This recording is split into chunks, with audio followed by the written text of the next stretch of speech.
So hello everyone, welcome back to another video of this playlist, जिसमें हम बात करने वाले हैं सी प्रोग्रामिंग के इन डेप्थ चीजों के बारे में। जैसे हमने वेरिएबल्स पढ़े बड़ा, अब हम पढ़ेंगे कांस्टेंट वेरिएबल्स क्या होते हैं। जैसे हमने देखा कि हम आउटपुट कैसे जनरेट करते हैं, वैसे ही हम इस वीडियो में जानेंगे कि कैसे हम इनपुट जनरेट कर सकते हैं।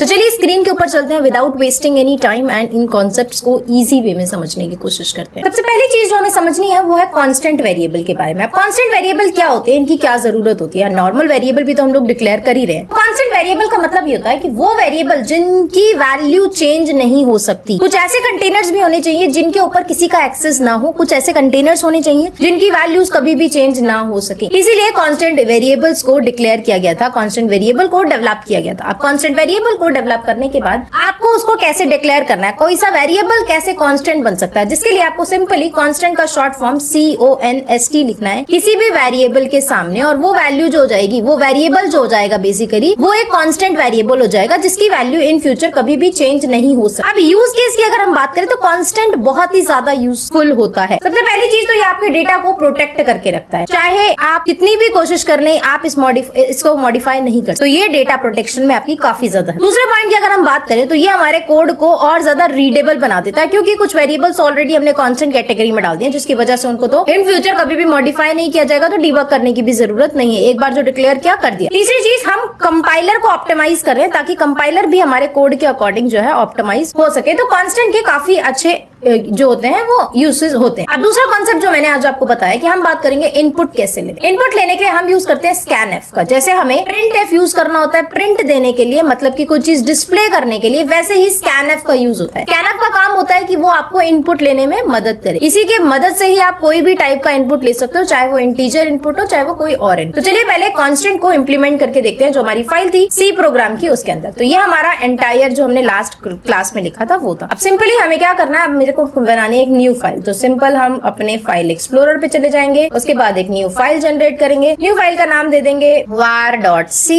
मतलब कि हम वेरिएबल्स और इनपुट के बारे में बात करेंगे। तो मैंने सिंपल नाम दे दिया, आप डे वाइज भी नाम दे सकते हैं। अब ये फाइल हमारी जनरेट हो गई है। तो सबसे पहले हमें क्या लिखना होता है, सबसे पहले हमें चाहिए होता है ये दो लाइन जो कंपलसरी है कि आप बेसिक्स में अगर कोड लिख रहे हो तो ये चीज जरूर आएगी। इंट मेन तो आना ही आना है। इंट मेन के बाद आप स्टैंडर्ड इनपुट आउटपुट की बात करेंगे। अब जैसे मैंने आपको बताया कोई भी कोड होगा वो स्टैंडर्ड इनपुट आउटपुट के अंदर जाएगा, तभी आप आउटपुट जनरेट कर सकते हैं, अदरवाइज आप आउटपुट जनरेट नहीं कर सकते हैं। तो चलिए आप बात करते हैं कि हमें कांस्टेंट कैसे जनरेट करना। मान लो मेरे को कोई वेरिएबल चाहिए जो कांस्टेंट होना चाहिए, इंटीजर होना चाहिए, और तीसरी चीज मुझे मैक्सिमम एज के बारे में बात करनी। मतलब मान लो मैंने मैक्सिमम एज किसी भी पर्सन की या किसी भी सिनारियो में मैंने जो एज है वो 100 लिख दी। इसका मतलब मैंने एक वेरिएबल डिक्लेयर किया है जो जिसका नाम जो है मैक्स एज है, जो एक कांस्टेंट वेरिएबल है जिसमें इंटीजर डेटा टाइप। इसे हम कहते हैं फुल डिक्लेरेशन, जिसमें हमने एक एक चीज को ध्यान से मेंशन। अब इसी चीज को प्रिंट करवाना है तो आप प्रिंट करवा सकते हैं। जैसे कि मैंने लिखा the maximum age is, and then मैं क्या करूंगी, मैं %d/n डालकर इसकी वैल्यूज को प्रिंट करा लूंगी with the variable max as.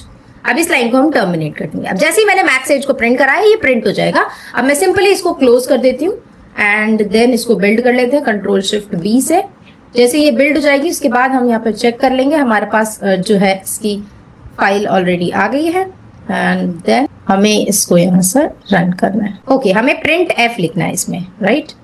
तो अब हम इसको फिर से एक बार मूव करके Ctrl+Shift+V दबाकर बिल्ड कर लेंगे। उसके बाद सिंपली अपने कोड को रन कर लेंगे और हमारे पास आउटपुट आ गया है द मैक्सिमम एज इज 100। मतलब हमारे पास कांस्टेंट वैल्यू के हम वैल्यूज तो मतलब जो भी आपने स्टोर किया है वो आप प्रिंट तो करा सकते हो, बट इन फ्यूचर अगर आप चेंज करने की कोशिश करोगे तो क्या होगा।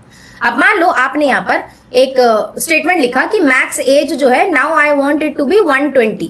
तो क्या ये पॉसिबल है? अगर मैं इस चीज को यहाँ पर एक, पहले तो आपके पास ऑलरेडी एरर आ गया है।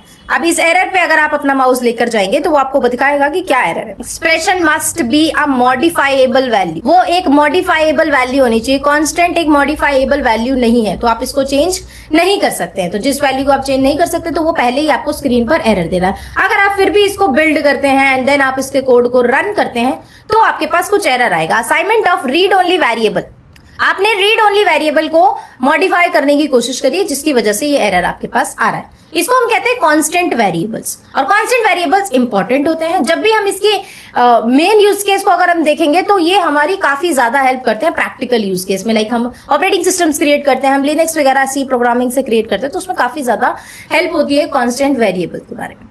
तो चलिए इसके पार्ट 2 में बात करेंगे इनपुट कैसे लेना है।